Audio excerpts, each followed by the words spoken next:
बिस्मिल्लाहिर्रहमानिर्रहीम। अस्सलाम वालेकुम माय यूट्यूब फैमिली, कैसे हैं आप सब। अल्लाह ताला आप सबको हमेशा खुश रखे। मैं भी अल्लाह का शुक्र है ठीक ठाक हूँ। तो आज मैं कर रही थी किचन क्लीन, जो कि मुझे चूल्हा भी साफ़ करना था और किचन में से अवन भी हटाना था। तो ये सब चीज़ें मैं पहले ही हटा चुकी थी, अवन वगैरह।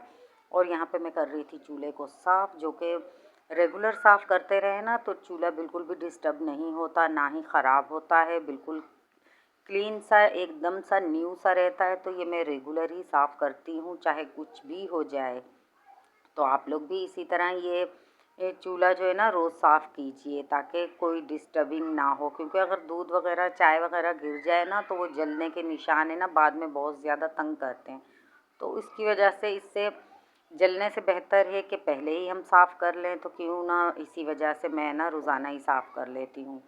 तो पहले है ना मैं इसको सरफ़ के ना कपड़े से अच्छे से रगड़ लूँगी, फिर जूने से रगड़ लूँगी, ताकि ये बिल्कुल चमकने वाला हो जाए।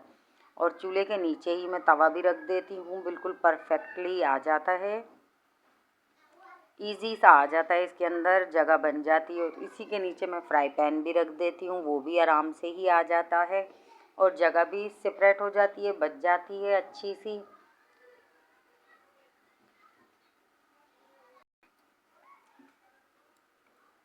तो फिर जी अगर किचन साफ़ सुथरा हो ना तो बाकी सब चीज़ें ही साफ़ सुथरी खुद ब खुद लगती हैं। तो ये तो रोज़ का काम हो जाता है। और यहाँ पे है ना जो बटन है इन पे भी है ना ऑयल की वजह से थोड़ी बहुत है ना वो मैल जमना शुरू हो जाती है। तो जूने की मदद से बिल्कुल परफेक्ट सा हो जाता है, साफ़ हो जाता है। आप भी इसी तरह कीजिए, कोई केमिकल यूज़ नहीं हुआ इस पर। क्योंकि अगर रेगुलर ही करते हैं तो उस पर केमिकल की किसी चीज़ की ज़रूरत नहीं पड़ती, बस हल्का सा जूने से साफ़ करना पड़ता है। और सरफ़ वाले या साबुन वाले कपड़े से साफ़ कर लें, इजी सा हो जाता है आराम से। तो वहाँ जहाँ पे मेरी है ना ये जूसर जग रखा हुआ है, यहाँ मेरा रखा हुआ था अवन, जो कि मैं बहुत ज़्यादा डिस्टर्ब हो रही थी, काम करने में परेशानी हो रही थी। और शेल को है ना उसने पूरा ही घेरा हुआ था। तो उसकी वजह से ना काफ़ी दिनों से मैं सोच रही थी कि यहाँ से हटाऊँ, फिर सुस्ती सी छा गई थी, लेकिन फिर भी हिम्मत करके मैंने ना इसको हटा ही लिया। हटाने के बाद एकदम सी न्यू सी जगह मिल गई और काफ़ी है ना स्पेस आ गया था चीज़ें रखने का। तो फिर यहाँ पे है ना मैंने जूसर जग रख दिया था उसकी जगह पे, और ट्रे वगैरह सामने ही ले आई थी चूल्हे के पास ही। क्योंकि इसके ऊपर जो थे ना कैबिनेट वगैरह लगे हुए थे, चूल्हा मैं उस तरफ कर ही नहीं सकती थी, क्योंकि उनके जलने का बहुत ज़्यादा डर होता है। इसी वजह से चूल्हा जहाँ था वहीं सही है। तो यहाँ पे है ना ये देखें कितना क्लीन सा हो गया है, बिल्कुल एकदम न्यू सा चूल्हा मेरा लग रहा है, चमकदार सा। और फिर मैं ना साथ के साथ इसके है ना ये स्लेपें वगैरह भी साफ़ करती जाऊंगी, ये भी रोज़ाना का ही काम होता है। तो इसको भी लगे हाथ साफ़ कर लिया था, चूल्हा मेरा क्लीन हो गया था, बिल्कुल चमकदार सा। तो आप लोग मुझे बताइएगा कि आप लोगों को मेरे व्लॉग का इंतज़ार था या मेरा व्लॉग आपको पसंद आया या नहीं आया। ये तो आप लोग बताते ही नहीं हैं मुझे। आप लोग ज़रूर बताइएगा कमेंट करके कि आपको मेरा व्लॉग जो है कैसा लगा। तो यहाँ पे मसालों का जो बॉक्स है ना वो भी मैंने बाहर ही रखा हुआ था, क्योंकि कैबिनेट में इसकी जगह बिल्कुल भी नहीं हो रही थी। लेकिन फिर भी मैंने कोशिश कर रही हूँ कि कैबिनेट में ही इसकी जगह बन जाए, ताकि ना ये जगह क्लीन रहे बिल्कुल ही। काफ़ी हद तक मैंने बर्तन भी यहाँ पे धो लिए थे नाश्ते के बाद के। और मैंने सोचा था आज है ना कुछ भी हो जाए किचन को क्लीन करके ही रहूँगी। और यहाँ पे मैंने है ना नाश्ता वापस रख दिया था, क्योंकि हस्बैंड ने अभी तक नाश्ता नहीं किया था। उनका नाश्ता बना रखा था और वो कहीं चले गए थे काम की वजह से, अभी तक वापस नहीं आए थे, तो उनका नाश्ता रखा हुआ था। तो इसको मैंने ऐसे ही वापस साइड पे रख दिया। और मैं अब आपको दिखा देती हूँ कि मेरा जो ये किचन है किस तरह से परफेक्ट सा हो गया है। यहाँ पे बचे कुचे जो बर्तन बार बार आते जा रहे थे उनको भी मैं साफ़ करती जा रही थी, और साथ साथ है ना सफाई भी करती जा रही थी। हर चीज़ को रोज़ाना ही क्लीन कर लेते हैं। क्लीन करने से ये है कि ज़्यादा गंदगी भी नहीं होती और ज़्यादा टाइम भी वेस्ट नहीं होता, हम और भी बाकी काम भी कर सकते हैं। तो इसी तरह फिर है ना मैंने ये सारा है ना किचन वगैरह साफ़ किया। इसकी जो है ना ये साइडें वगैरह हैं और ये बेसन वगैरह है, इसको वॉश बेसन को भी मैंने ना साफ़ किया फिर। तो ये देखें मेरा किचन जो है बिल्कुल परफेक्ट सा हो गया था रेडी। तो सामने ही अभी कुछ बर्तन रखे हुए थे, ये मेरे धुले हुए थे और मैंने जो निकाला था ना अवन, वो मैं आपको दिखाऊं। ये देखें ये मेरा अवन निकला रखा था, इसको मैं ले जाऊंगी रूम में और कहीं ऐसी जगह रख दूंगी जहां अभी मुझे तंग नहीं करे, क्योंकि लाइटें बहुत आ जा रही थी और इसका काम तो बिल्कुल भी नहीं था। इस वजह से मैंने इसको उठाया और रख दिया। तो यहाँ पे मेरे को हल्की फुल्की सी भूख महसूस हो रही थी, तो मैंने सोचा चलें क्यों ना कोल्ड ड्रिंक पी जाए और साथ ही है ना एप्पल खाए जाएँ। तो इसका कॉम्बिनेशन कैसा रहेगा ये तो अब खा के ही पता चलेगा। तो यहाँ पे मैंने कोल्ड ड्रिंक का एक गिलास निकाल लिया और एप्पल जो है ना यहाँ मैंने काट के एक प्लेट में रख लिए थे कि चलते फिरते काम भी करती रहूँगी और एप्पल भी साथ साथ खाती रहूँगी। तो आप लोगों ने भी खाने हो तो आ जाइए, इंजॉय कीजिए मेरे साथ एप्पल और कोल्ड ड्रिंक का कॉम्बिनेशन। तो फिर यहाँ पे छोटा वाला भी आया हुआ था, मेरा बेटा, वो भी कह रहा था मम्मा आप कोल्ड ड्रिंक के साथ है ना एप्पल खा रही हैं। मैंने बोला हाँ जी आ जाओ आप भी खा के देखो कैसे लगते हैं। तो उसने बोला नहीं नहीं मुझे नहीं खाना, मुझे है ना खाली थोड़ी सी कोल्ड ड्रिंक आप पिला दें अपने कप में से ही। तो मैंने उसको फिर थोड़ी सी इसी में से दे दी। एप्पल मैंने उसको देने की कोशिश की लेकिन उसने फिर भी नहीं खाया, लेकिन मैंने है ना यहाँ पे 2 स्लाइस ले लिए थे फिर भी, क्योंकि चलते फिरते काम करते हुए ना भूख सी महसूस हो रही थी। तो थोड़ा सा ये टाइम निकाल के ये खा लिया। फिर उसके बाद की रूटीन मैं आपके साथ शेयर करती हूँ। फिर है ना यहाँ पे मेरे मिट्ठू जो हैं वो भी एप्पल देख के झिलमिला रहे थे, तो इनको भी मैंने एक एक स्लाइस डाला ताकि ये भी सुकून से बैठ जाएं फिर।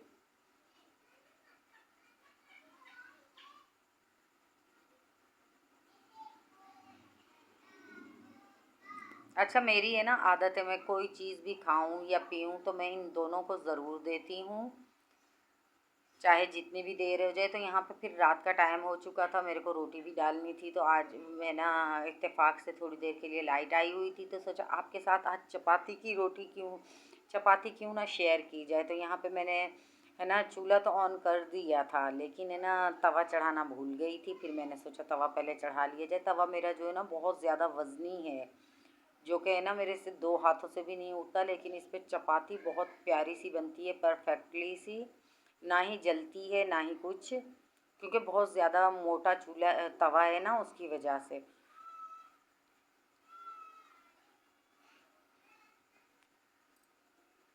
और सीधे तवे पे तो मेरे को बिल्कुल भी नहीं बनानी आती, क्योंकि पता नहीं लोग कैसे बना लेते हैं। पराठे वाले तवे पे को है ना रोटी के लिए भी यूज़ कर लेते हैं, मेरे से बिल्कुल भी वो है ना तवा यूज़ नहीं होता। मैं खाली पराठे में ही इस्तेमाल करती हूँ और रोटी के लिए मुझे है ना चपाती के लिए यही उल्टा तवा चाहिए होता है,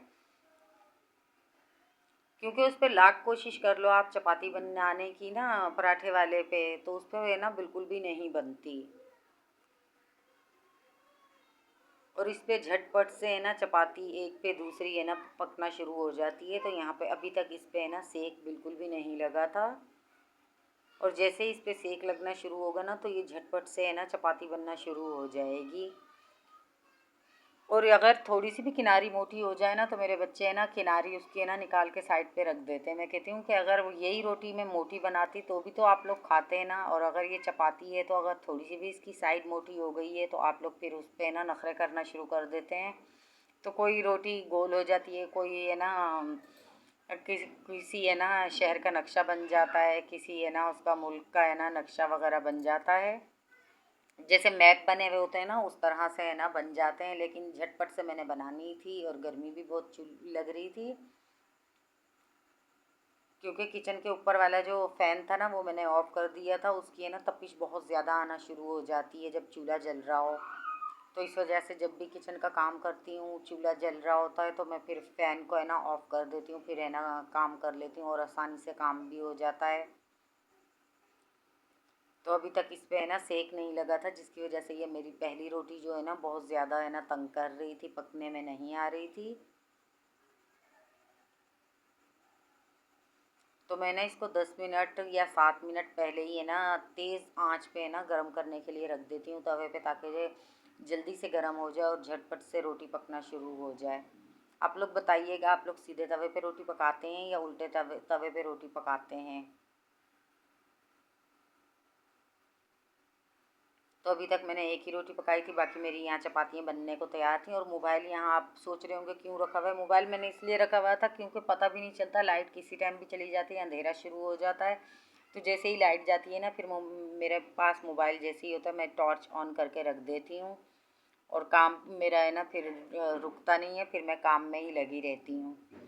तो इस तरह से है ना फिर मैं जल्दी जल्दी से रोटी डाल लूँगी। तो आप देखें, ये देखें कितनी जल्दी से ये रोटी बन गई, क्योंकि तवा पे को है ना जल्दी से सेक भी लग चुका था। अच्छी सी रोटी इस पे तैयार हो रही थी। तो ये है ना मैप तैयार हो गया था मेरा चपाती का। लेकिन कोई बात नहीं, खानी तो तोड़ के ही होती है ना। तो आप मुझे कमेंट में ज़रूर बताइएगा कि आपको मेरा ये व्लॉग आज का कैसा लगा। अगर पसंद आए तो चैनल को सब्सक्राइब कीजिएगा, लाइक कीजिएगा, दोस्तों में शेयर कीजिएगा। और मुझे ख़ास तौर पे बताइएगा कमेंट करके कि आपको मेरा व्लॉग जो है ना कैसा लगा। आज का किचन क्लीन किया, आपके साथ रूटीन शेयर की आज की। तो इसी तरह मैं आपके साथ है ना व्लॉग शेयर किया करूँगी। आप बताइए करेगा कीजिए, आपको व्लॉग पसंद है या मेरी कुकिंग पसंद है। दोनों में से जो भी पसंद हो तो मुझे ज़रूर बताइएगा। तो मेरा आज का जो व्लॉग था ना यहीं तक का था। अगर आपको आगे पसंद आए तो मुझे बताइएगा, मैं आगे भी अपने व्लॉग कंटिन्यू रखूँगी, आपसे शेयर करती रहूँगी। तो यहाँ पे चपातियाँ पकानी भी ज़रूरी थी ताकि ये काम भी होता रहे। तो मैं आपको हर एंगल से अपनी है ना चपाती बना के दिखा रही थी, बेलने की साइड जगह भी दिखा रही थी कि किस तरह है ना बेल रही थी, और किस तरफ से मैं रोटी इसको डाल रही थी, ताकि आपको हर तरह से नज़र आ सके।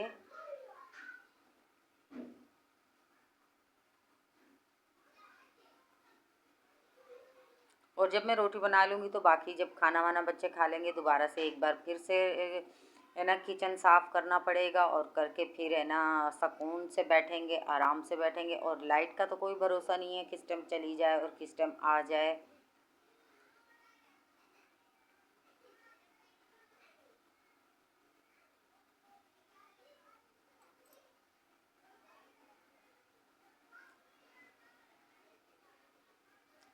तो झटपट से मेरी चपातियाँ भी बनती जा रही थी माशाल्लाह से, बहुत परफेक्ट सी। लेकिन मैप ज़रूर था, अब गोल नहीं बन रही थी।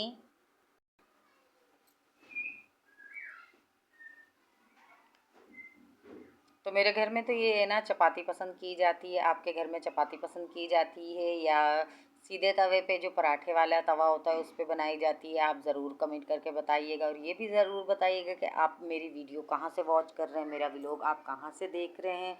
मुझे आपके कमेंट पढ़ के बहुत अच्छा लगता है।